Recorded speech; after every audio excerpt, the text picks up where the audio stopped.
Live from Boom's driveway, it's Standing in Fire!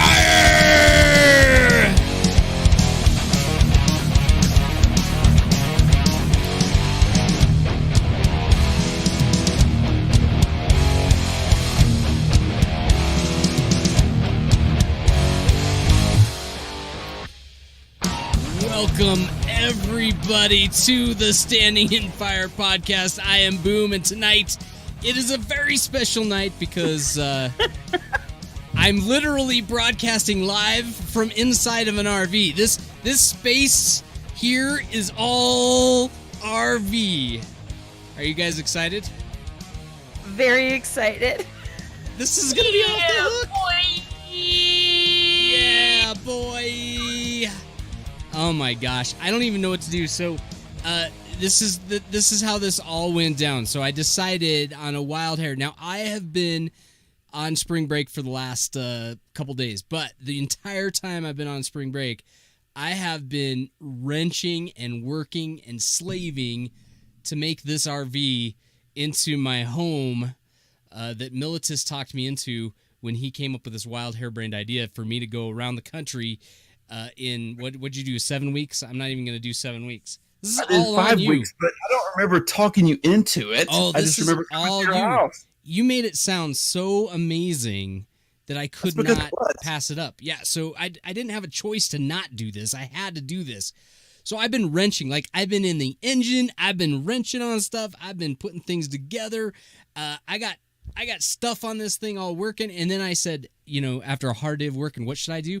I'm going to take my computer out to the RV, plug it in to the RV's beautiful outlet that I got fixed, and all of the stuff that I got going. And I said, I'm going to broadcast the show right from the RV.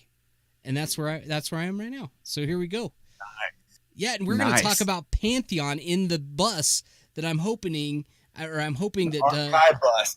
I'm hoping that it's the archive bus, but I'm hoping that maybe Visionary Realms just is like, that's some good marketing. 6,000 miles on the road, we could have a fully wrapped RV with just Pantheon all over it. Like, they can take the whole thing and full wrap it with Pantheon. I just want everyone listening, and I want you to, and everyone in chat, to picture this for a minute. See, the RV, there's an RV culture out there. Okay, Yes, it just yes. is. Yes. RV people have certain habits and behaviors and the way they do things. None of them are what I would call MMO-like behaviors. You don't think they're going to be MMO lovers? No, I think it's going to be amazing when you pull up in the campground with a big arcade on the side. They're going to be like, that's one weird Fruit Loop. Same when they look at your RV. They're going to be like, this dude is weird. But See? I would love it. Tess would love it. I should have put it, so my TV's right over here, and I could have actually I should have had something on the TV. In the background, I could have had it going on. Well, maybe later. I have my fridge, by the way. My fridge is running. It's just right over here. It is cooling off some beer as I speak. So at some point, I'm going to get up. I'm going to go get it. Right behind me is the where you drive, right? And then I got, it's pretty fantastic. This is going to be bomb. I'm so excited. Well, welcome everybody. We've got a great show. We were going to tour Boom's RV, but here's my thing. If I pick this laptop up and move it in the slightest bit, who knows what's going to happen? I'm scared don't do that. for our life. What we'll do is maybe towards the end, after we've got a show in, I'll try to pick it up and I'll give the tour. I'll turn on all the lights and I'll try to just show everybody my RV. All right. Does that sound pretty good? Sounds great. Tess, tell everybody how they can get a hold of us. Oh, And I don't know if I can even make it do all the things, so just do your best. oh, that's okay. We're lagging so bad. It's not even funny. But all right, you can visit our website at stopstandinginfire.com. You can email us at stopstandinginfire@gmail.com. You can tweet us. You can reach out to us as a show at SIF Podcast. Boom at BoomTap Live, Militus at Old Militus, or me, Tess, at Debuff This. Or you, God damn it. Or you can call or text us at 702-625-1337. Hold on, it's gonna take me a minute for the dance spells lead. I don't even have it. I don't even know where it is. We're just gonna Militus. Yeah, you're on, Militus. I'm up. Yep, I'm up. you're up. I'm trying. I'm looking. I'm looking. Oh, You're supposed to go. That spells lead. All right. That spells lead. Yeah. Oh yeah.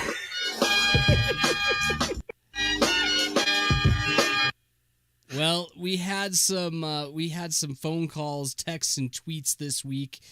Militus, get us started here. We've got your gator bait bringing it to the house. What did he mention? Yeah, your gator bait texts us, and he wanted us to talk about some things about Pantheon. He says, "Your gator bait here. How about a discussion on what binding and gating options characters will have? Can everyone bind where they want? Only certain classes? Limitations on where bind points can be placed, like in cities only, within dungeons, or anywhere? Can binding only be done at a shrine or special NPC located in a predetermined place?" Stuff like that. Thanks, guys. So, what do we think? Well, What do we think in terms of- I know you I have have a some question comments first. on this. Go ahead. So, all right. So, of course, I think it's fair. We should probably try to define binding, Yeah, exactly. because a lot So, of WoW like, players won't know what that means. Hearthstone. It was when I think of a bind Right. point, it'd be like a binding to Hearthstone. Yeah. right. Yeah. Okay. It's like that, except in Vanguard and in EverQuest 2, and I haven't experienced this as much EverQuest 1, so don't hate on me for this. But there are shrines throughout the area that you can bind to, so that if you die, you will resurrect at that shrine. And then there are gates, which are like portals. So gates would allow you to, like in EverQuest 2, there's this bell in the main city that you can click on to go to main. Oh yeah, like a fast travel. Yeah, Mhm. yes. So I think that's what your gator bait means by gating and binding. So with that said, Mhm. would you guys? So what is your experience with these two? Obviously, you have Hearthstones and WoW, so you both have experience there. Mhm. But what if you could not just hearth to an inn, but you could pick somewhere in the world, like a shrine? Would you like that? Well, when I think of that, I think of kind of like Guild Wars 2. With Guild Wars 2, when you die, it says, where would you like to res? Would you like to pick a waypoint? And so you pick where you want to come back at. The only thing that makes me a little nervous about answering this question is because I've just started playing some EverQuest, and kind of what I understand, and please tell me if I'm wrong, is that traveling in EverQuest really blows. And I can't really speak to it. I mean, I've only played a little bit of it, so I can't. I haven't noticed, because I've only been to like 4 zones. You know what I mean? But you mean EverQuest 2? Are you talking EverQuest or EverQuest 2? Well, are they different? Is the traveling different in both of those? So. Yeah, I think that there's some obvious evolution of that system in EverQuest 2. I don't care how they want to do this. If they want to do this where they want to do a WoW thing where there's like graveyards where in each zone where that's where you're just going to naturally respawn at, or if they're going to do an EverQuest thing where Guild Wars 2 thing where you can res at any waypoint or any bell or something like that. That'd be fine with me. I guess it's hard for me. I would say predetermined places. I would say that everything is predetermined. I would think that it was weird if certain classes could bind to like just anywhere and be like, all right, I'm about to run in. It's like a save. Otherwise, I would think. Wouldn't you agree? And if you had a class and they could just bind anywhere, then what's keeping them from going, okay, well, I'm going to pull this mob. So I'm going to bind right here outside the reach of this one. So I just don't, I guess I don't understand. Well, an ugly horse is saying in chat, I think it's an EQ1 thin gating was a teleport to your bind, and binding was a skill a certain class had to you as you said you set your Hearthstone to that particular place. It was much different, is what they're saying. Yeah, so I really like the way that, I know people may not agree with me, but I like the way that that Vanguard was set up. So I could buy myself to a shrine, and here's the thing: classes will have. I know druids and wizards will have an ability to kind of port you around the world at some point, like mages in WoW. Right. But I don't know if it'll work exactly like that. But I know that they're going to have a porting system. But I'm gonna say to your Gator Bait, I don't like the idea of the binding points being in the dungeons. I know that might be a hot sports opinion. I think they need to be strategically placed in the world, so that there is some degree of punishment for actually dying. So imagine if it were like you had a respawn point or bind point in a dungeon.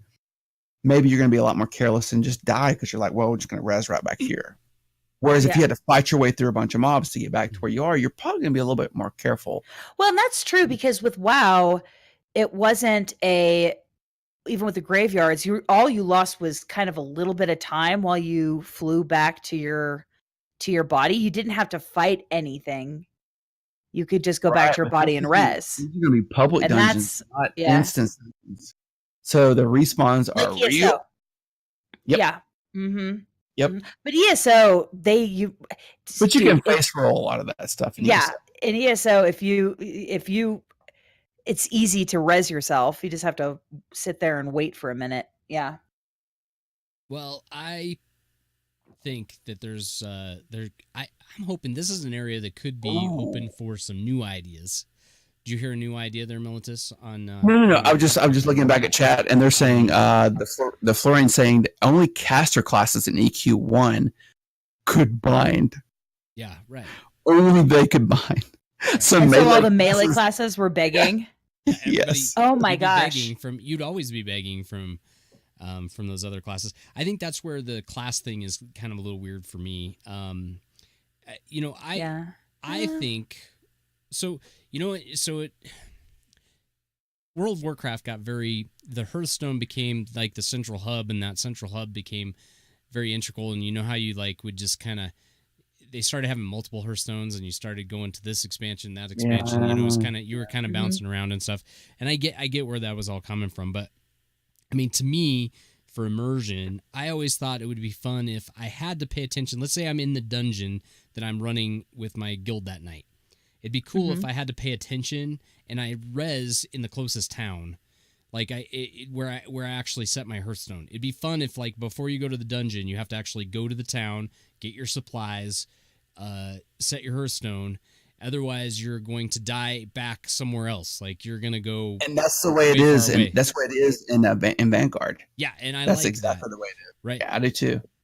And I just think it would be fun if they bring the towns back alive. All of these games have all these little towns all over the place, and they're good for nothing. I want to be able to go and park my butt there, and maybe have a cold beer with Militus and Tess at the pub. Get a beer buff for whatever percent. Why doesn't beer always is a debuff? Why isn't beer a buff? Beer is always a buff. Anyway, it should be a courage buff and a stamina debuff. Or something like that. No, it should just be awesome. But I would like to see us have to know where all the cities are on the map, and know, we're gonna run this dungeon tonight, so I need to go to that city, and that city has a special buff for this dungeon, and all of that kind of stuff. And again, what you're talking about, you're speaking my sweet language. Yeah, you're talking about strategic gameplay. Right. Hey, I got a plan for this. I got to strategize for this. Immersive gameplay. Yeah, anything like that is amazing. I think I love it, and I know that it creates a little difficulty sometimes, but we're going to talk a bit more about that later. Well, you and I, you remember, Militus, we always talked about this, though. One of the best parts of raiding or even running dungeons is the preparation for it. Like, pretty much everything you do in the world is just to prep you to be good enough to go run those things. And I think it would be fun if, that was still a part of the game, even with your binding point. Like, it'd just be cool if that was a strategic component to where, you sleep at this inn that's got a magical power in it because it's next to the weather is right or whatever, however they're going to work that. And you get a buff for running in that zone the next day. Maybe it doesn't buff you in the other zones, but it buffs you in that zone. So when you're going to sleep at night, you're thinking, where should I be tonight? Where should I go live tonight? Should I go to the Prancing Pony and wait for Gandalf or where am I going? That's what I'd like to know. My like I said, my only thing is that being strategic like that is dependent on relatively I don't want to say fast or easy, but relatively painless, maybe I should say, travel from one city to another so that you can do that. There are ways to accommodate that. Like, I mean, even in EQ2, we're playing on the progression. And that's what I'm saying. I'm saying that that's fine. But, I'm a little nervous when I hear people talking about, 30-minute travel times. Here's one of the things. Here's one of the things, though, I think that you do. So when you're running as a group, so let's say our guild gets together and we want to run something on a night, that should have some sort of meeting stone or something that you can do. So there should be that too, so that somebody can get to the point and get everybody else gathered up. If you don't that, it's a mess. Your main tank, a train wreck. What if your main tank has a crazy emergency at our age? And don't laugh, chat, because this has happened to Militus, where a main Militus. No. I pardon. Not to Militus himself, but to Militus's group that you were playing in, where one of your tanks literally had a heart attack. Yes, he did. Thumper Slayer. Yes, and so, I'm just saying, I'm not wishing that on anybody, but I'm just saying that emergencies happen, and there's going to be situations where you can't plan for something, and if you don't have a way to get your group together, like I said, relatively painlessly, then once per year you get to use the heart attack buff. The heart attack spell. The heart attack buff. Once per year. Buff, my friend. So you're so what happens is you're like, I'm having a heart attack. You hit the emergency heart attack button. It hurts you back wherever you need to be. And it calls the police. Right, that one button. You only get to use it once a year, but when you hit that, the police are on the way. You don't have to do anything. Everything's coming. I'd also like one that you can order Domino's pizza, so you can hit F7, and when you hit F7, it just goes ahead and does the Domino's pizza tracker. There's an app for that. Yeah. Oh, okay. Well, I want it to be F7. I'm just saying we should make our own inlay like Grubhub just for Discord. And while you're in Discord, you have your Discord overlay. Oh, you can click a button. You just gave it out to all 6 of these people. Chinese food. They're already being millionaires. Look at everybody here. They already heard us. It's happening. Oh, wow. What a great idea. Yep. I think your Gator Bait's going to steal that idea and make lots of money. Yep. That's fine. Trademark. All about it. Well, it's going to be fun. I think could be some creative stuff with this. That was a really good question, and I thought it was pretty cool.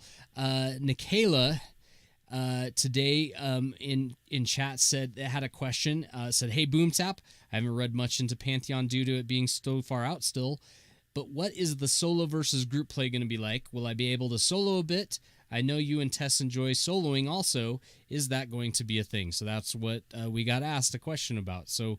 Militus is going to look at him. He's covering his face. He's not even going to give us his thoughts on this. I think Nikayla today opened Pandora's box. Yeah, right. No, I actually feel, listen, I actually feel a slightly encouraged after playing EQ2. At what level did you get? 15. Jeez, what the heck? Why am I so bad? Well, okay, so here's the deal. I got to 6. I'm depressed. I got to 6 I'm going to get a beer. That's so great. Look at, he can do it. Oh, he's going to the RV. He's going to the RV mini fridge. Oh, Yay. we should see a light or something opening, should we? All right, folks. Right now, Boom's getting soft. Oh, never mind. He's back. Did your shirt say I paused my game to be here? Oh, Boom and I have matching shirts now. I have to wear mine. That's awesome. Well, okay, so I will say this. I was really worried about that too. And this is what I found. At least in EQ2, all right? It is not easy to solo. It's not easy to solo. I got to level 15 though. I can't but even not do solo. That. Oh, Okay, so I got to level 6. Well, I got to I had a session with some guildies, and I had a couple sessions solo where when I would get to a hard boss or like a little instancey thing, I would just stand outside and wait for somebody to spawn because obviously they had just died. Oh, that's a good strategy. I see. And that's pretty good. And I'd be like it. that part's kind of tough. And they're like, yeah, I just died. I'm like, well, we could do it together. And nice. then, So you figured out how to use chats, because I can't use chat in EQ. No, not voice chat. I'm typing this out. It's, I'm saying it /s, but, it's. Sorry, the video is very laggy and Ugly Horse. Sorry. But here's the reason the video is very laggy. You see, because my other video, I record on a Dell Optiplex, right? And now I'm recording on an old MSI gaming laptop that I bought to play WildStar. Right, that's why I got this going. I bought this for WildStar, and it's just past its prime. And an Ugly Horse, I am recording this live in an RV. Like, I'm in an RV. Like, this is literally a test to see if I can still do this show while from the road. And it's going, I think I got some ideas. I got maybe some workarounds, but so sorry. I didn't mean to interrupt your thought, Tess. No, that's fine. And I have one last thought. I just have one last thought. So I could do it. I'm playing a warlock. Okay. Yeah, so I'm not even doing a ton of burst. I'm mostly kind of like debuffy, dotty type of thing. But do you have like a lifesteal with the warlock? No, I don't have any yet. Maybe that comes later. But it just takes me a while. I can take 2, maybe 3 mobs, but not 4. I got to level 5 and I couldn't do anymore. Well, no, okay. And this is the other thing I noticed, is that even when I couldn't solo and even when I couldn't find a group, there were a lot of other things to do. I could go around and like work on my crafting level, on my artisan level, or I could run around and do my That's true. There's a bunch of like things on the ground everywhere and stuff like that. Yeah, and go gather all that stuff. Yeah. Yep. Okay. Go gather. And so I got my artisan level to 12. So my artisan level is to 12. And my level is to 15. Now, since I'm only 5, can you both tell me at what level do I get to run dungeons? The cave is the first one. Like 12-ish at the cave. Yeah, about 12-ish. Right. So I'm not too far away from my very favorite part of gaming. Okay, so now let's go back to answering the question. So you had no problem. Now, you just basically said you were I didn't say I had no problem. Okay. I said that I was actually encouraged, though, because I was thinking that this was because I heard you rage quit. And I didn't rage quit. I just got stuck. I'm teasing. Got stuck. But I was actually very worried about that. And yes, it's slow going by yourself, like crazy slow going. That's what I've experienced. You can still do it. You can still do it. You can still have fun. And even when you're stuck, like I need a group. And maybe nobody's around for you to hook up with. I didn't notice that happening. There were always a lot of people when I really needed. And then when I didn't feel like going and finding somebody, I went and did something else. So I'm encouraged by the level of solo ability that there is. Well, the word on the street, Nikayla, though, is that it's not being built to solo. So they're not really dropping solo in there as any kind of a plan. So you can kind of count on always needing somebody. However, I will say this is one of the things. I mean, I enjoy soloing because I enjoy the freedom of being able to play whenever I want to play and not have to worry about it, especially when I get home from work and I just want to sit down and play for a couple minutes. I need to have those times. But the one thing I will say, this community, the Pantheon community, and everybody that I've met so far is the best community I've ever been a part of as a whole. And I feel comfortable in kind of going out and playing solo and then saying, oh, I need some help. I do feel a little more comfortable with this group. But it does sound like this is going to be more of a instrument of friendship and conquering as a team as opposed to individually. But even like, and that's another problem that I've had before, where the community in the game has been so toxic that unless I knew them or they were a guildie, that I didn't want to ask. Right. And I haven't run into that in EQ2. No. You know, everybody's been very nice. Everybody's super nice. So, do you think it's also, though, the fact that, okay, so here we got EQ2. Nathan spins up this guild and it's going great. Do you think that it's working because the game is old and everybody's expectations are lower? And that nobody's going into EQ2 hoping that they're going to get some like revelation of some great gameplay, and that people are going to struggle if, you know, the game isn't super modern or super new? When we're talking about Pantheon. I think there are a lot of archaic aspects to the game. Yeah. Like, for example, the crafting system. The crafting system. Another thing is like something will drop, parchment or something will drop. Right. And it's incumbent upon you to not just click it, but to examine it and read it. Yeah, and read it. Crazy. And read it and interact with it. Like those old systems like that are very archaic, you know. And I like that part. I like having to examine. Yeah. But it slows you down. It slows you down. You're able to read stuff. So even though it's older, I think people are still liking it. I think it's got more to do with socialization.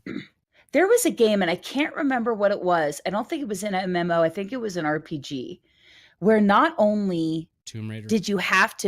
not only did you have to examine an item, but you had to sometimes rotate it. You know, if it was like a statue or something, sometimes you'd have to rotate it and maybe turn it on its side and see something that was underneath that you didn't see just when you popped it open, you know?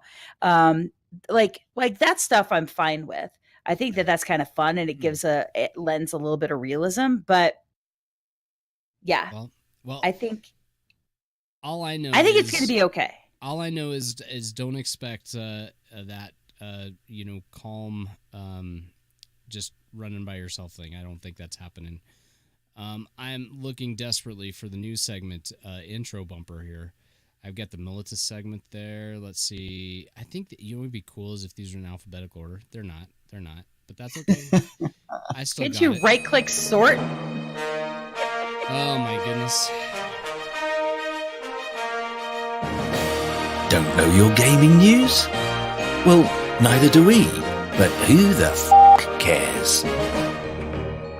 All right, it's time for that gaming news. And this week we had a really kind of a cool thing. I saw this when this first came out. Massively OP covered the March newsletter. That's a big deal. That's a big deal. That's a big deal. Wow. That's a lot of exposure for Pantheon. And it's not even so much they covered it, which, you know, Massively, in my opinion, is the last bastion of journalistic integrity and MMO coverage. Like, it just is. It's like the last group of objective people, smart writers that actually write about the games.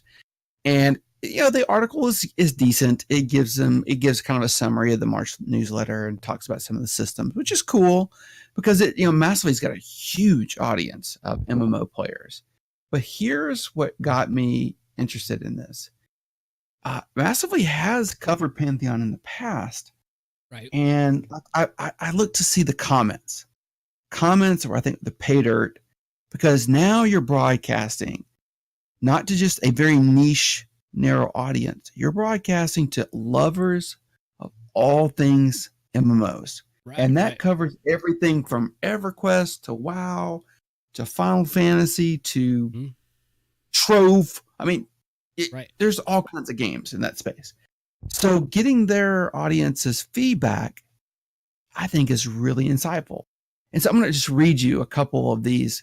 These are not people you would see in our Discord, by the way. These are outside of our community. Right. Not interested in this one. Not sure if they can deliver on all the promises, but even if they deliver on half, it should result in an amazing game. Yep. Challenge that expects me to use my mind as opposed to relying on clunky hands. Color me intrigued. Mm-hmm. I love reading about this MMO and development, and it continues to sound like an actual RPG. I can't wait to try it. Dynamic crafting resources were one of my favorite parts of Star Wars Galaxies. Indeed, all the dynamic parts of the crafting system made it feel good. And they talk about how they want to see that in Pantheon. Here's my point. I didn't read one negative comment in all the comments on the article. That's amazing. And that is, listen. Yeah, in today's day and age, you don't get that about anything. Like, you could be like, not even a good game. Yeah. I gave an old person $1 million so that they can get an operation, and you get 10 negative comments about it. I mean, that's pretty crazy. Wow, that is amazing. I think, again, a lot of the people in our community as a whole, larger, not just Pantheon, but the MMO gamers, we've been asking for a lot of these things for so many years that to see someone actually putting it into practice is so relieving. It's just like, yes, this is what I've been waiting to see. So that's great. I'm glad we gave them exposure. Hopefully that leads to more pledges, more funding. That way the game can get produced faster. And at the same time, it gives it helps grow our community. So that's amazing. Awesome. Well, I don't know if it's going to get any faster, but I thought, I thought that was really good for them to start getting some stuff. And one of the things I noticed is that after this came out, one of the VR guys tweeted out something like "Thank you to Massively OP," and one of the comments in there was, "It's definitely not vaporware," because that's the term that got thrown out a lot. Was these games, they get kind of put out or they get crowdfunded, and they never happen. They can never materialize, and so. But a lot of people are like, no, this is not vaporware. This is actually a game. We've played it. So sounds like Massively OP got their hands on it. They know it's a real thing. So that's good news for everybody. It means it's time to get on the train and come join us and be a part of the guilds and all the different things that are forming, and come be a part of our community and come join us in chats and talk with us and get hyped, because we're going to have a good fun. And speaking of having a good time, normally we do our moments of Zen at this next segment, but we're going to rename the moment of Zen, and we're going to do our Pantheon Patient segment, because I thought this. So Tess came up with this idea. What are we playing? What are we doing while we wait for Pantheon to come out? And we have to be patient. And a lot of us have gone to EQ, or a lot of us have done some other things. I've been noticing people in all kinds of different MMOs. I play like every MMO in the world. So I thought this segment, instead of Moments of Zen will be brought back when the game launches. But I think right now what we should do is call it Pantheon Patient. What do you guys think? Does that work? I love that. I think it's beautiful. So Militant or Tess, what's your Pantheon Patient moment?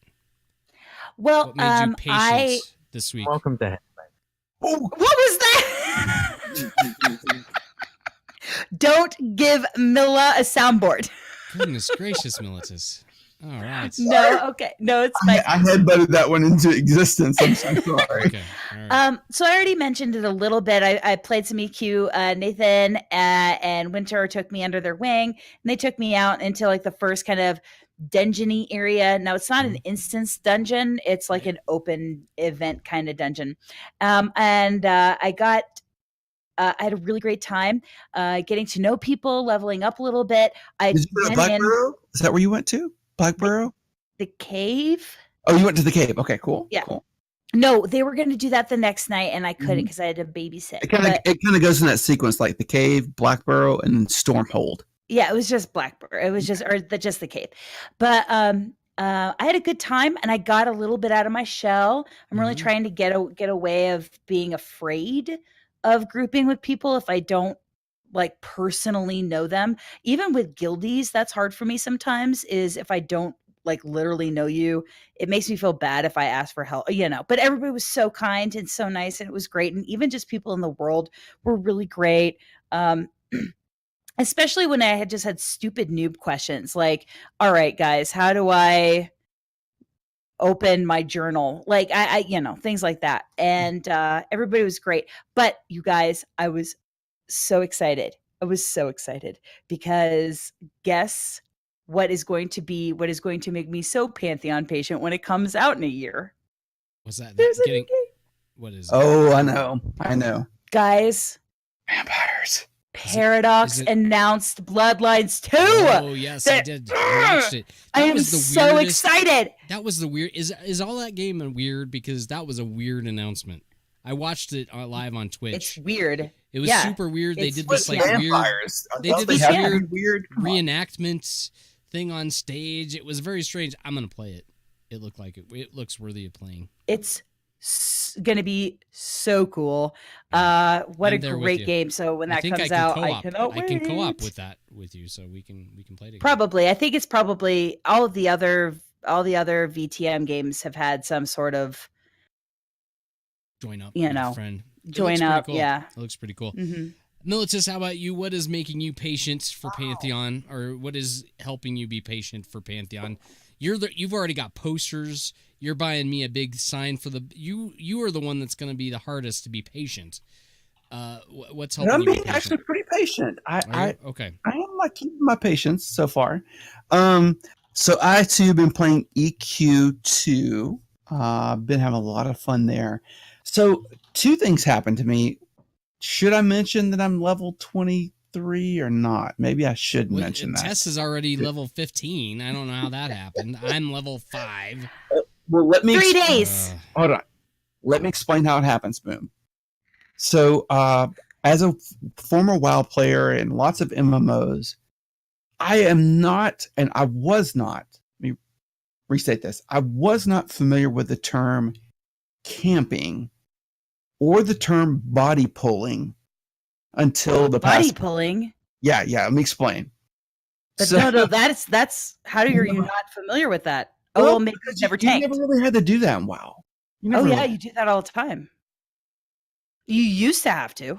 I didn't body tank. Pull? Yeah. I didn't tank back then, so it's something I was familiar with. But on let's see, one night this past week, Art and Nikki and Taggy and Nihilus and I jumped into all former Watch or still Watch members. Right. They are like, "Hey, Militus, meet us over here. We're gonna go to Black Barrow." And I was like, "Cool." Art and Nikki are playing. They are. Yeah, they love this game. They're all about this game.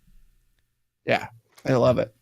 And actually, a bunch of our former WoW guild, I've noticed. Yeah, it's populating really the ranks of Nathan Napalm's Knights of Napalm. Yeah, and Art is good at this game. By the way, he knows. He knows this game inside and out. He knows this game. He's the one to go to. So, I joined up with Nikki and Art, and we ran several quests through Blackborough, and I started figuring out what body pulling was and what camping was. Like Boom, have you? It's weird because you'll be in this dungeon, right? And I thought open body world. pulling was something you did in private where nobody's watching. Well, you do that too. Okay, but this one would be like ways to get certain linked mobs without getting other mobs. So instead of casting an ability at a mob, you just run into a mob and back up. You just run in. Yeah. Okay. Yeah. So it was pretty cool. And then 2, it was neat because we're camping, right? And someone would say, there's a named mob. And, to me, I'm like, right. Oh, okay. Right. I didn't really understand the significance of that, but apparently, they have different loot tables and they're like bosses, basically. Yeah, right. They said we made our way all through Blackborough, had a great time. And then I felt bad because we had this big guild meeting with Nathan, Yes. And we went right after the guild meeting. And so as I was joining the group, Minus and Def and a couple of others, Punk, they were like, come run with me, Militus. And I couldn't because I already committed to running with Art. Well, then last night, that's why I'm so tired tonight. Last night, Minus, myself, Punk, Def, Haya, we all jumped into Stormhold. We ran it, and man, we had so much fun. We were pulling mobs left and right. Boom, I'm telling you, man. When you get in a group, I was giggling the whole time. so Nathan was fun. making fun. He was laughing because I was laughing so hard as I was playing. Well, It's a ton of fun. I mean, it was okay. Honestly, I don't think it reminds me of how hard I laughed when we were playing Guild Wars 2, and you would just boink across the stage at the screen as your snowman. It was just like joy giggle, you know? right. It right. was great. But I mean, Dan brings up I'm something in in the it. chat. I just Yeah. want to touch on real quick, and then we'll go to boom. And that's the idea of like we were camping. You know why we were camping? Because we were a badass group. Yeah. Right. So we had 6 full people. You have a bunch of people. And I noticed like a couple people rolled in with like 2 people, and they were like, excuse me, we're just kind of gonna walk by you. They just walked by our group and did not even bother because they knew we own that space. And so Dan brings up a good point. He's like, hey, I think there's gonna be a lot of camping in Pantheon. And I think you're right. I think there will be. And here's the thing. Okay, let's say that you're in a group of 2, right? And you run across a group like mine. Here's what you do. You do exactly what Tess mentioned earlier. You go, hey, you see some people coming into the dungeon, 1 or 2 people. Hey, you want to join us? Hey, want to join us? And before you know it, you have a full 6 group, and you go camp your own sites.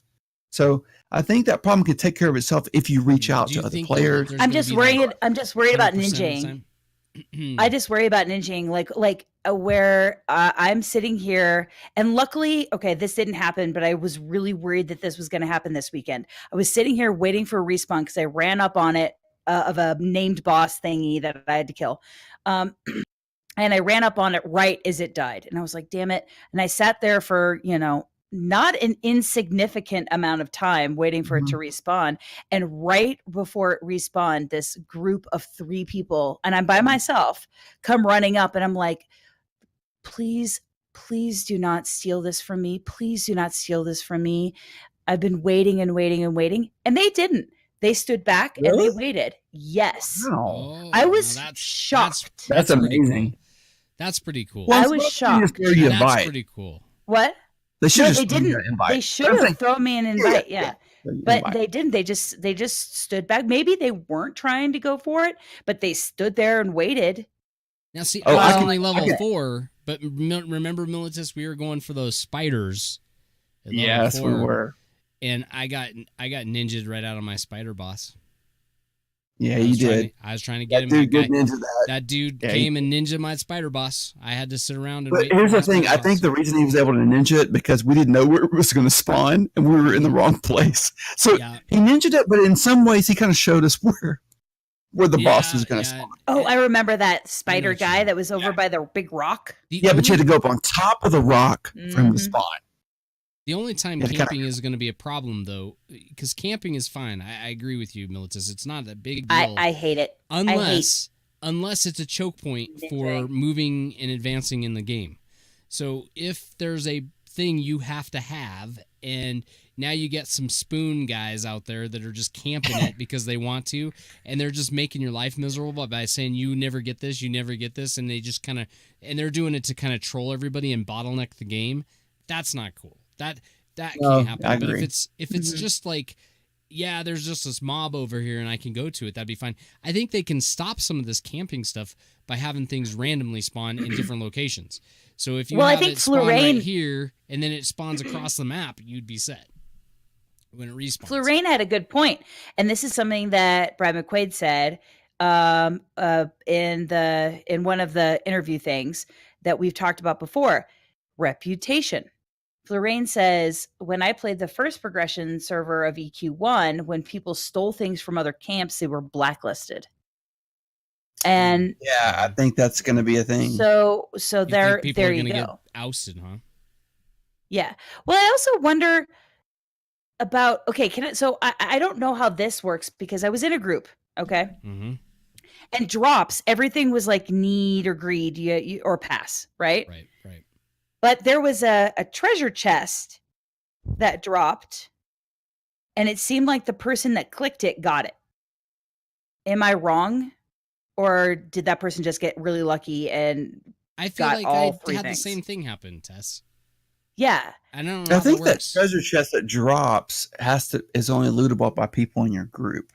Yeah, but the person in my group first that one that looted grabs it got it all. Oh, I see. And Well, it they would depends on have how to your group share is it. set up. They would have to trade it with you. Yeah. Well, like I if think you I had do that need or happen. greed, it would depend on loot rules, and we don't even know what the loot rules are going to be in Pantheon. We don't know how they're going to be structured. Well, it's going to be sure. Arkai gets priority, so they always Of get course the top. they do. Like, so Arkai, anything the Arkai don't want, everybody else can have. That's how it's going to go. So it's going to be the loot priority starts with Arkai. It ends with the little short people, but it starts with Arkai. Speaking of Arkai, I'm curious as to the moment of Zen for one particular Arkai this past week. Yeah, are you curious? So Mm-hmm. I had so many wonderful moments of Zen. I only got to level 5 in EQ, and I got frustrated. So I popped in this disc I got for $15, Assassin's Creed Odyssey. Right, you guys know the game. Now, here's the thing. Mama Tess likes that a lot. I went into it with the lowest of expectations. I was like, this is kind of stupid. I don't really like this type of game. Basically, I don't know. I was just thinking whatever. So I started playing it. Man, I got hooked. It is essentially think of the scale of a MMO, but a single player game. I mean, it is an RPG, but it's very single player. But the point I wanted to make is kind of tie this into Pantheon.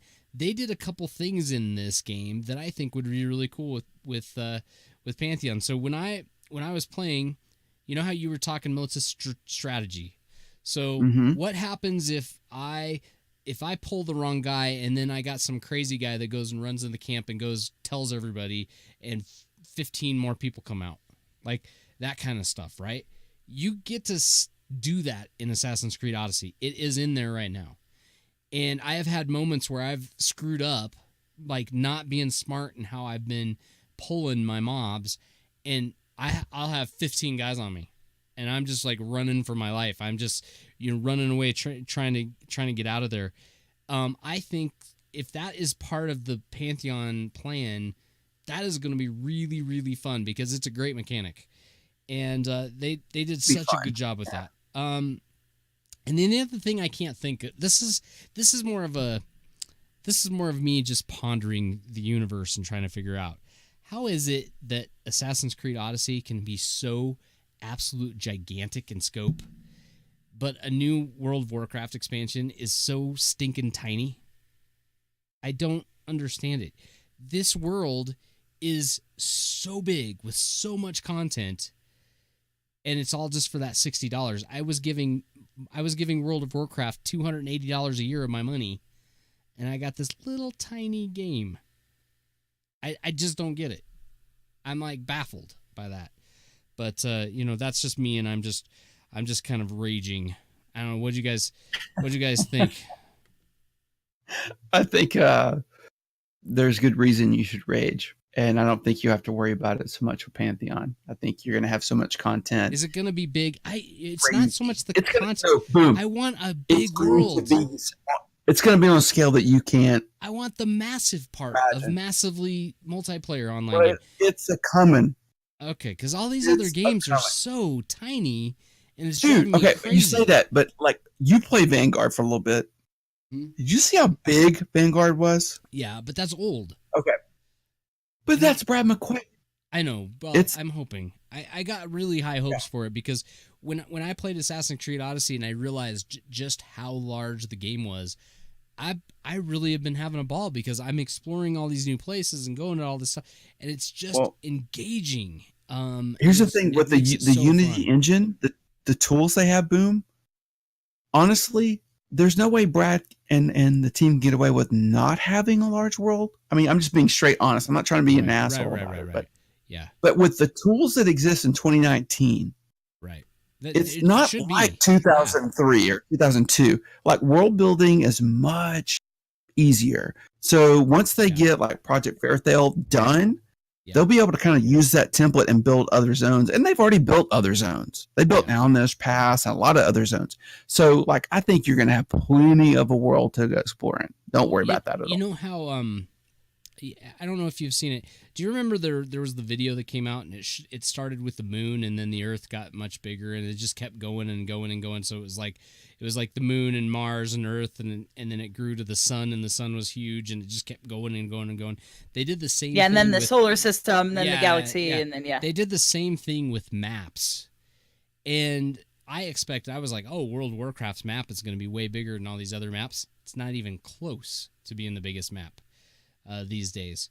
And that was always like the thing for me is it was so huge, right? So gigantic. But that's okay. Well, we're going to go ahead and move on. That's right.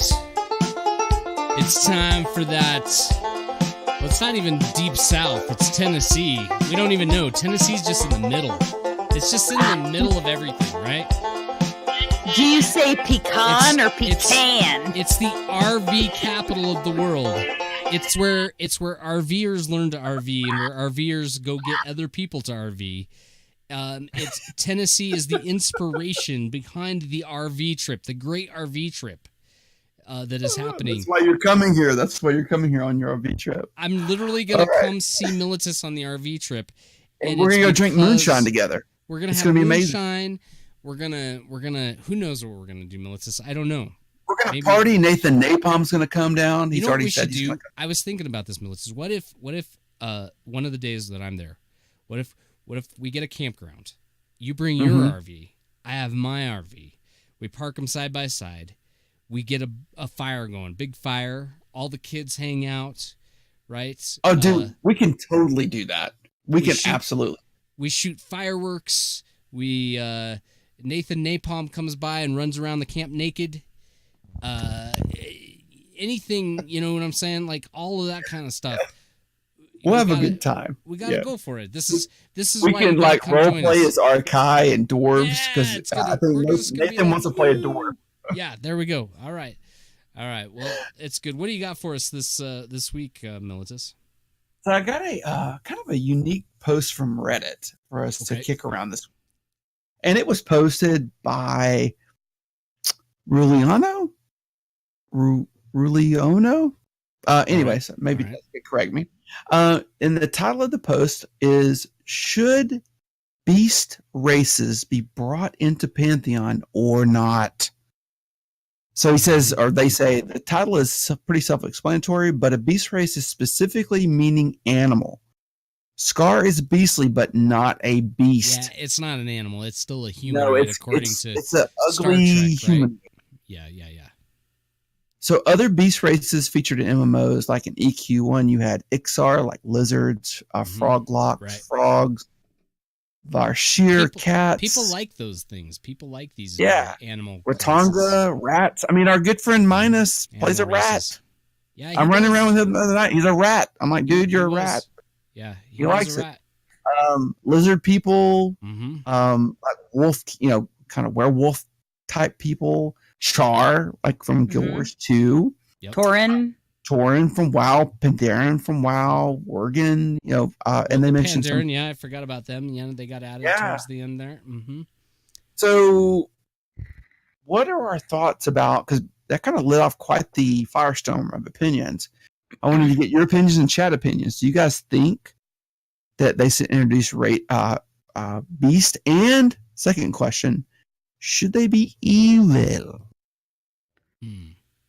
Well, no. I'll let Tess answer because I've been talking a lot about RVs. Go ahead, Tess. You shoot off. You get us going. I have my opinion on this. I feel pretty strongly about this. Do you? Let me put it this way. When a lot of those EQ races, you can play in EQ too. You can do the Ratanga. You can do the froggy guys. You could do the fairy ones, even though that's not a beastly race, but I like my fairy. He's a tank. It's got pink wings. Maybe okay. So I don't have an issue. I really honestly don't care. If you want to play a furry, then play a furry. As long as is this all about furries? Because I've been hearing a lot about furries these days. Maybe, but I also think that as long as it's not just a kind of masturbatory reason to have it. Whoa, that's a bestiality here. If it makes sense, makes sense in the lore to have a rat person, I'm so then confused. Sure, I don't care. Can you explain furries to me? Can you guys explain that to me? I hear it. I cannot understand it. I can't can you tell me what's going on? Is that like there are a lot of people that like to food, dress up. What is it? What's it all about? No, it's just they like to dress up as animals. And like with anything, there are people who are totally normal. Fine. And then there are some things that are weird. I'm trying to glance into. I'm totally fine if you want to dress up like an animal. The I don't libertarian care. to me is like, hey, go for it, man. We're on this earth, and if something makes you happy, like dressing up like an animal, I say go for it. But I just didn't understand what that was. As long as it fits into the storyline, and like I said, it's a little jarring to me, and this is just to me. It's a little jarring to me when I see, and I think somebody said it in the. Thank you, Sandini. So sweet. Thank you very much. I think that there's a difference. An Ugly Horse said it. I don't like I can't say that word. Can you say that word, please? Anthropomorphic. Thank you. Beasts. Now, like Tauren that are humanoids with beastly. Horns. Yeah, they're cowish. With beast, aspects. They have big bulges. The rumor it just makes it fits into the lore to me. Now, if it totally fits into the lore, why you have a frog guy? Well, that's a good point. I think lore cool is a huge part of it. I think lore is a huge part of it. If that's the only thing that I care if that's about. the world you set up. See, in Guild Wars 2, the cat people they drove me crazy. I did not like them. Oh, the Char? Yeah, the Char I just could not stand that little race. It just drove me crazy. Thank you, Minus. But it just boils down to we only need our Kai. Really, like, honestly, guys, nobody's gonna play anything else. Everybody's gonna play our Kai. It's just the way it is. It's the, Yeah. In the end. Yeah. I don't care how you wanna, as Day said, wag your tail. Yeah, right. I really don't care. As long as it fits into the story. As long as it fits into the world, I don't care. I think you hit on it there.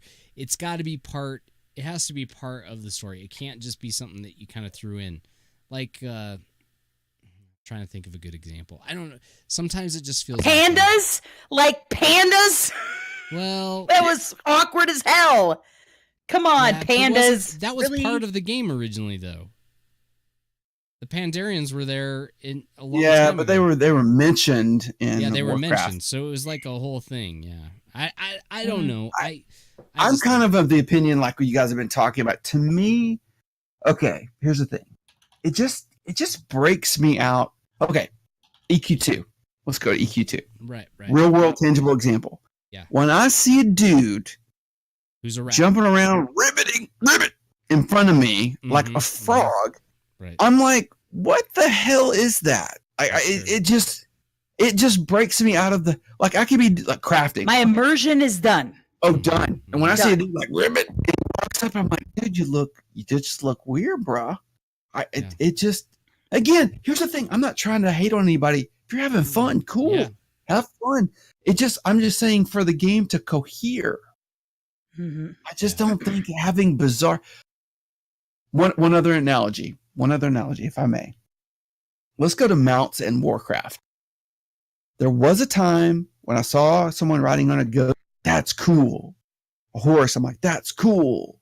A raptor. But now when I see flying pirate boats, or I see all this bizarre stuff, it just breaks me. I'm like, this is no longer a fantasy game. It's some kind of weird game. And I don't want that in Pantheon. I know that's maybe selfish to say. It is a little bit. But I want it to cohere. I want the world to feel like it fits together. I think that's I'm just saying, Florane has the best idea in the whole world. Boom. He says, or he or she, they say, please name your Archai Archie Bunker. Okay. Right. Lorraine, I got Florane, I have news for you. So I may have reached out to our homophobic racist friend who referred to the Archies Archies. And I may or may not, after next week, because I won't be here next week, but I may or may not be meeting with this person in person to get a one-on-one interview about Pantheon. So I can just say I'm driving all the way to Texas to get this interview. Oh my gosh! You're going to. You might die. I'm headed. Yeah, I know. I'm going behind the enemy lines here. You're gonna be fine. But I am going to be able to sit down one-on-one with this person. I'm taking my mic. You should go to a Hardee's. So we're gonna get. So listen, here's what I need you guys to do for me next week when you record. All right. I need you guys to try and gather as many great questions for our Archie caller as you can, and I will sit down and I'll have a one-on-one conversation with this person. I will have to bleep lots of racist, homophobic slurs from the video or from the audio. Maybe he's not. No. Maybe we don't know. He is. No, he is. Yeah, he is. All right. So anyways, so Lorraine, it's coming. Lorraine, it's coming.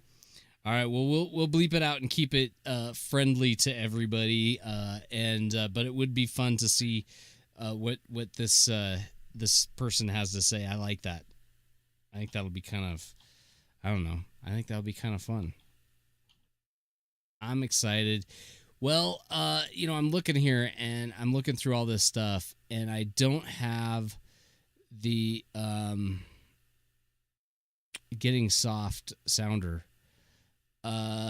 So, and I don't want to play the straight poop for the community because that's, they get mad when I have the poop sound. And so all I've really got is wah, wah, wah, wah. Oh, there you go. You got some music. Wah. Okay. All right. You got some music. All right. Militus, play your error sound.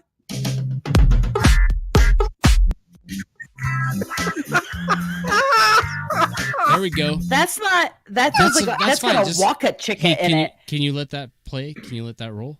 Yeah, the 70s porn, by the way. Yeah, go ahead and let that roll. It's rolling.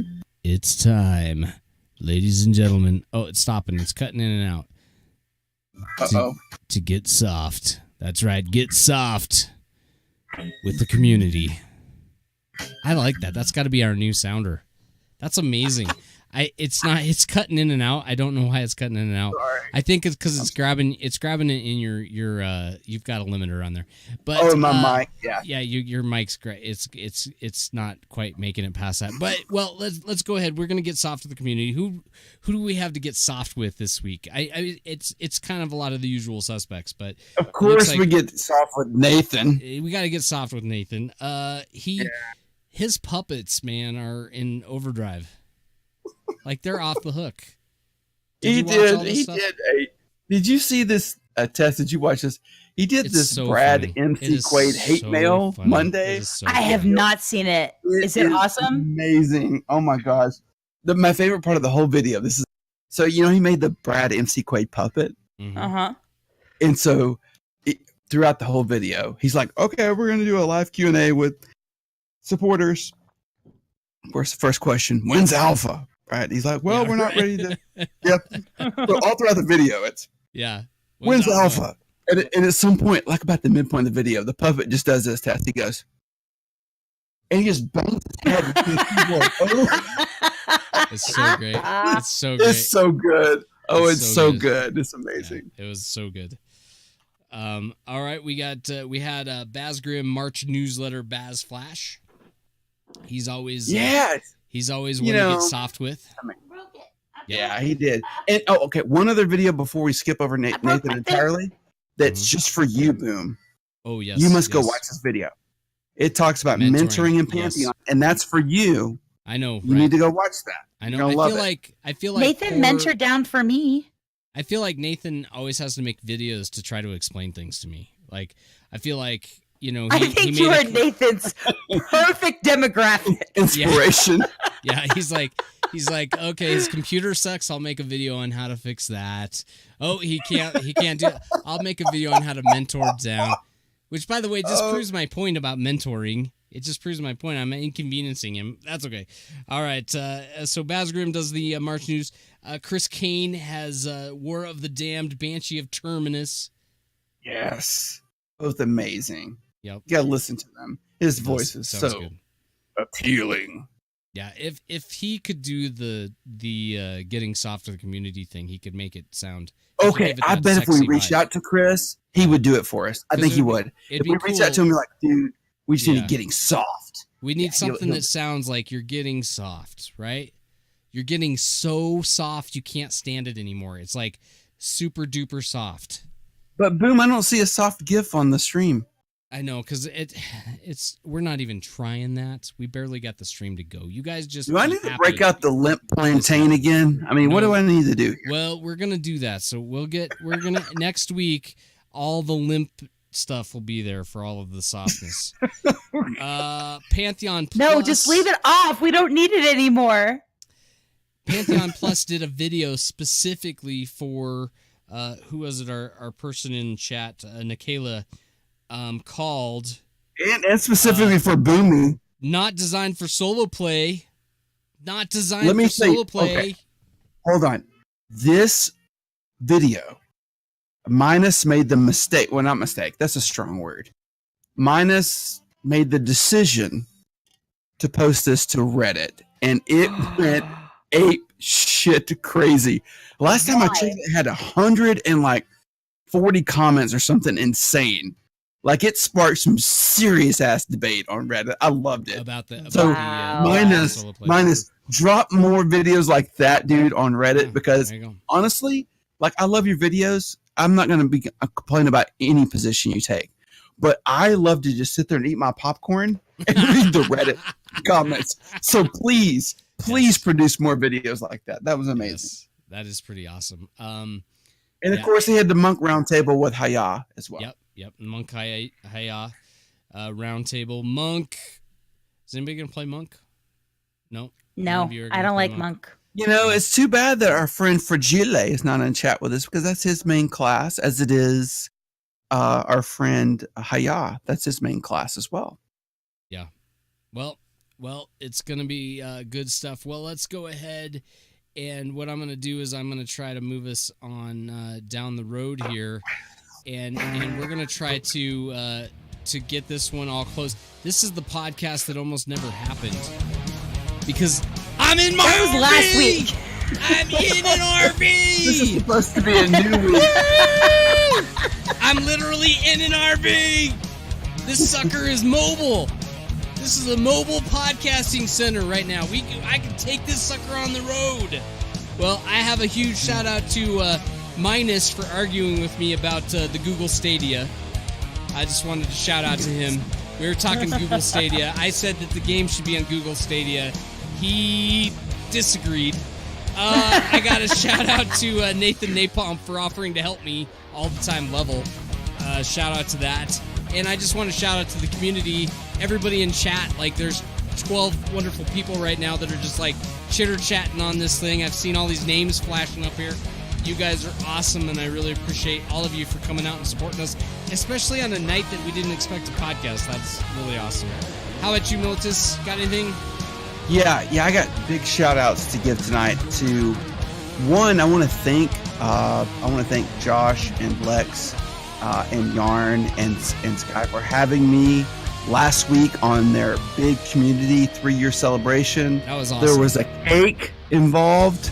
I even got to do the Nathan Napalm intro. If you haven't listened to this, I'll just say this. So they're introducing everybody, right? And it got to Nathan, and something went wrong with his mic. So he didn't say anything. So they jumped to me next, and I'm like, oh, I went full Nathan, man. I'm like, God is good. You just jumped right in. I went straight Nathan, man. It was awesome. So big shout out to them, and another big shout out to them because Boom and I, or maybe Boom and Tess and I don't know yet, will all be on this Friday at 6 p.m. Listen, guys, community and chat, and people listening on their podcast, you want to be in Twitch this Friday, 6 p.m. Eastern. Here's why. This is going to be an ender, so to speak, for Voices of Terminus. They're taking a bit of a break. Oh, really? This Friday. Oh, no. So we are literally going to we're going to take the Dell Optiplex, and we're just going to burn the whole son of a bitch to the ground this Friday. Yeah.